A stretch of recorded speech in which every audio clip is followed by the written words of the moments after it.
Academy বেঙ্গলিতে সবাইকে স্বাগত। আজকে আমরা আলোচনা করব government of India ministry of railways থেকে আরআরবি যে রিক্রুটমেন্ট বোর্ড আছে, সেই রিক্রুটমেন্ট বোর্ড থেকে যেটা রিসেন্ট আমাদের নোটিফিকেশন বেরিয়েছে, সেই নোটিফিকেশন সম্বন্ধে আলোচনা করব এবং এক্সাম ডেট কবে, আমাদের রিসেন্ট যেটা আরআরবি প্যারামেডিক্যাল এক্সাম কবে হবে সেটা নিয়ে আমরা আলোচনা করব এবং আপনার কি রিসেন্ট যেটা আরআরবি এক্সাম হবে তার জন্য আপনার কী কী করণীয় ইম্পর্টেন্স কিছু জিনিস আপনাদের সাজেস্ট করব। ওকে, লেটস গো, আজকের ভিডিও স্টার্ট করা যাক। আরআরবির পক্ষ থেকে রিসেন্ট নোটিশটা বেরিয়েছে 22/11/2024-এ। ওকে, তো নোটিশে কি বলা হয়েছে দেখে নেব। যারা আরআরবি 2024-এ নোটিফিকেশান 04/2024 এই ক্যাটাগরিতে আপনারা অ্যাপ্লাই করেছেন, অর্থাৎ বিভিন্ন পোস্ট ছিল যেটা nurse, lab technician, radiographer, lab assistant, lab superintendent, physiotherapist থেকে আরম্ভ করে ম্যালেরিয়া ইন্সপেক্টর, সমস্ত পোস্টগুলোতে যারা অ্যাপ্লাই করেছিলেন, তো সেই পোস্টগুলোতে আপনাদের অ্যাপ্লিকেশন অ্যাকসেপ্টেড হয়েছে না রিজেক্ট হয়েছে সেটা আপনারা কিভাবে দেখবেন সেটা এখানে বলা হয়েছে। তো সেখানে আপনারা দু টাইপের ক্যাটাগরিতে সবাইকে সেখানে অ্যাকসেপ্ট আর রিজেক্ট করা হয়েছে। আপনাদের অ্যাপ্লিকেশান একটা প্রভিশনালি অ্যাকসেপ্টেড করা হয়েছে, অথবা আপনার কাছে কিছু যদি ভুলভ্রান্তি থেকে থাকে, আপনার যদি সিগনেচার কিছু ভুল থাকে, আপনার যদি ফটো আপলোড করেছেন সেটা যদি ভুল থাকে, তাহলে আপনার অ্যাপ্লিকেশান রিজেক্ট হতে পারে। তো এই দুটো ক্রাইটেরিয়া আপনার কিভাবে আপনারা দেখবেন আপনার অ্যাপ্লিকেশন অ্যাকসেপ্টেড হয়েছে কিনা, রিজেক্ট হয়েছে কিনা সেটা আপনারা কিভাবে দেখবেন এখানে বলা আছে। আমি আপনাদের ভিডিওর মাধ্যমে দেখিয়ে দেবো কিভাবে আপনারা দেখবেন। ওকে, তার জন্য আপনাকে কি করতে হবে, আরআরবি যে অফিসিয়াল ওয়েবসাইট সেটা আপনাকে খুলে নেবেন। আরআরবি অফিসিয়াল ওয়েবসাইটে চলে আসবেন, যেখানে আপনার এখানে গিয়ে কী করতে হবে, আপনার rrbapply.gov.in এখানে চলে আসবেন। এখানে এসে আপনার এখানে মোবাইল নাম্বার, আপনার হচ্ছে যে সমস্ত কিছু এখানে অ্যাপ্লাই করবেন। তো মোবাইল নাম্বার, আপনার ফোন নাম্বার সমস্ত কিছু অ্যাপ্লাই করার পর এখানে যেটা আপনার পাসওয়ার্ড আছে, রিসেন্ট পাসওয়ার্ড, সেটা আপনি এখানে দেবেন। মোবাইল নাম্বার এবং হচ্ছে তার পাসওয়ার্ড যেটা দিয়ে আপনি লগ ইন করেছিলেন, অ্যাকাউন্ট ক্রিয়েট করেছিলেন আরআরবিতে। ওকে, তারপর আই অ্যাম ইন রোবট এই অপশানে আপনি ক্লিক করবেন। তারপর এখানে লগ ইন অপশানে ক্লিক করবেন, লগ ইন হয়ে যাবে আপনার। এখানে দেখতে পাচ্ছেন আমি লগ ইন করেছিলাম, সেই লগ ইন আপনার ডিটেলস চলে এসছে। তো এখানে কি করবেন, ডিটেলসে আসার পরে আপনাকে কি করতে হবে, এখানে জেনারেল ইনস্ট্রাকশন যেটা আছে সেই জেনারেল ইনস্ট্রাকশনে যাবেন। তো জেনারেল ইনস্ট্রাকশনে কি করবেন, এখানে ক্লিক করবেন। তো জেনারেল ইনস্ট্রাকশনে ক্লিক করার পর আপনাকে কী করতে হবে, যে এখানে কী কী বলেছে আপনি দেখতে পারেন। তারপর আপনাকে অ্যাপ্লিকেশান হিস্ট্রি দেখবেন। ওকে, অ্যাপ্লিকেশান হিস্ট্রিতে যাওয়ার পরে দেখবেন এখানে আপনার দেখা যাচ্ছে, এখানে আপনার রেজিস্ট্রেশন নম্বর দেবে। দেখতে পাচ্ছেন এখানে রেজিস্ট্রেশন নাম্বার দিয়েছে। রেজিস্ট্রেশন নাম্বার দেওয়ার পর হচ্ছে যে আপনার কী দিয়েছে, পোস্ট নেম, আপনি কোন ক্যাটাগরিতে অ্যাপ্লাই করেছেন, recruitment of various category of paramedical, এখানে আমি অ্যাপ্লাই করেছি, এখানে দেবে।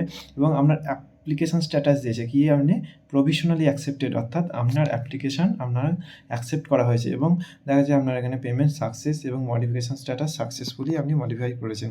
এবং আপনি যদি দেখতে পান আপনার এখানে ভিউ অ্যাপ্লিকেশানে আপনি যদি ক্লিক করেন, তো আপনার এখানে পুরো অ্যাপ্লিকেশানটা ডিটেলস আপনার এখানে চলে আসবে। ওকে, তো অনেকেই প্রশ্ন করেছিলেন, তো এখানে দাদা আপনি দুটো পোস্টে অ্যাপ্লাই করা যাবে কি, তিনটে পোস্টে অ্যাপ্লাই করা যাবে কি না। অবশ্যই দুটো পোস্টে আপনি অ্যাপ্লাই করতে পারবেন। একই জনে যদি আপনার অ্যাপ্লিকেশন হয়, সেই জনে যদি আপনি হচ্ছে ধরুন আপনি ল্যাব অ্যাসিস্ট্যান্ট এবং ল্যাব সুপারিনটেনডেন্ট দুটো পোস্টের জন্যই যদি আপনি এলিজিবল হন, সেক্ষেত্রে আপনার দুখানা পোস্টে আপনি অ্যাপ্লাই করতে পারবেন।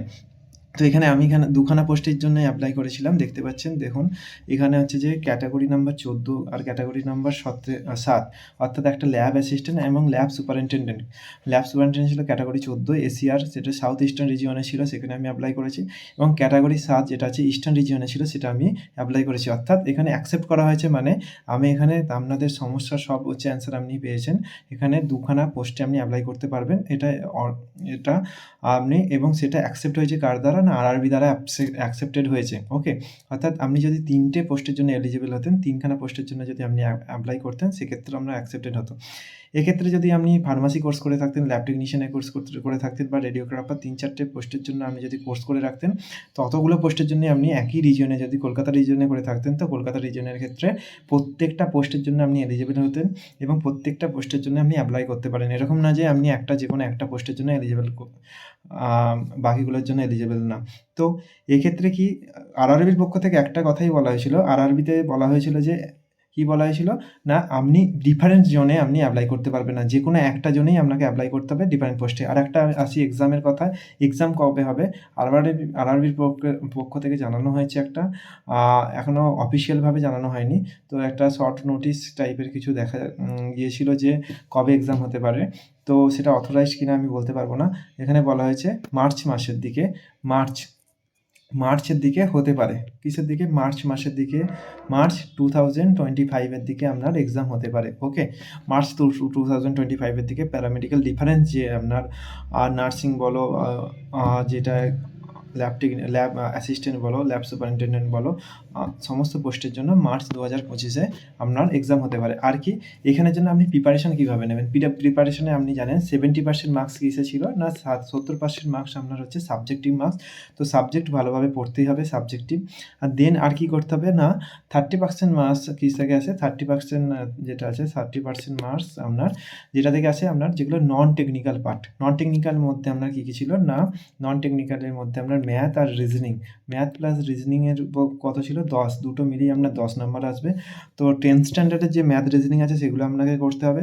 দেন আর কি আছে, ম্যাথ রিজনিংয়ের পরে আপনার হচ্ছে যে ছিল 10 নাম্বার হচ্ছে জেনারেল, জিএস জেনারেল সায়েন্স ছিল 10 নাম্বারের। অর্থাৎ 10th স্ট্যান্ডার্ডের 8, 9, 10 যে সাবজেক্ট আছে, 10th স্ট্যান্ডার্ডের জেনারেল সায়েন্স আছে, সেখানে হচ্ছে ফিজিক্স, কেমিস্ট্রি অ্যান্ড বা যেটা জীবন বিজ্ঞান লাইফ সায়েন্স আছে সেটা আপনাকে পড়তে হবে। ওকে, এখান থেকে 10 নাম্বার আসবে। আর 10 মার্কস আসবে কারেন্ট অ্যাফেয়ার্স অ্যান্ড আর জেনারেল নলেজ। অর্থাৎ current affairs, general GK, general knowledge আপনাকে পড়তে হবে, 10 মার্কস সেখান থেকে আসবে। অর্থাৎ টোটাল আপনার হচ্ছে 70% টেকনিক্যাল আর 30 নাম্বার হচ্ছে নন টেকনিক্যাল পার্ট, 70 নাম্বার।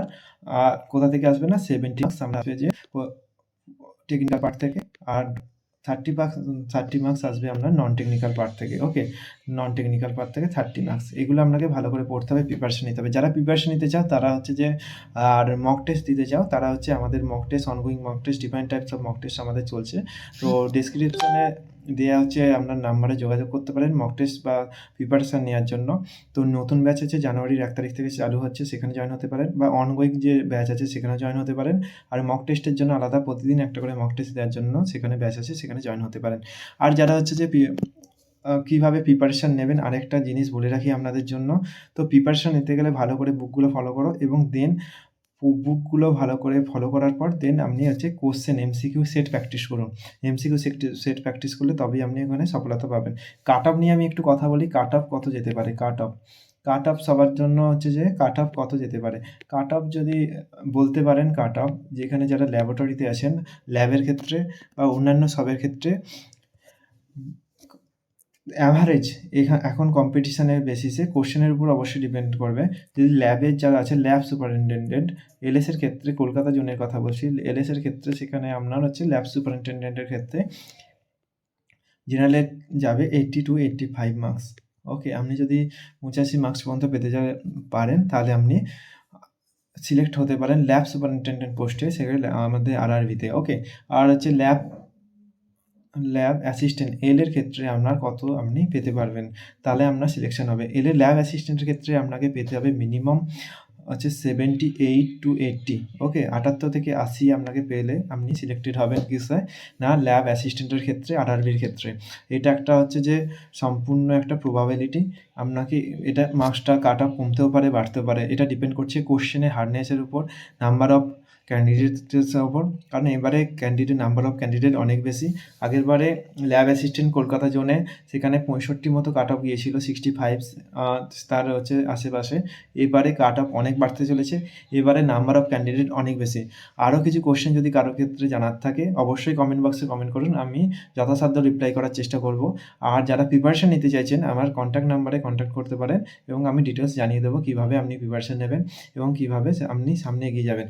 এছাড়া সামনের এক্সাম আসছে কিসের না, এইমসের এক্সাম আসছে, all India institute of medical সায়েন্সের।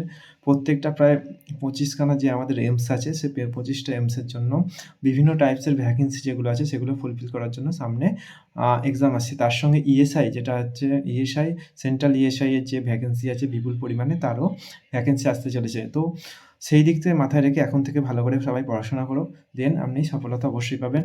আজকের মতো টাটা, আবার দেখা হচ্ছে পরবর্তী নেক্সট ভিডিওতে।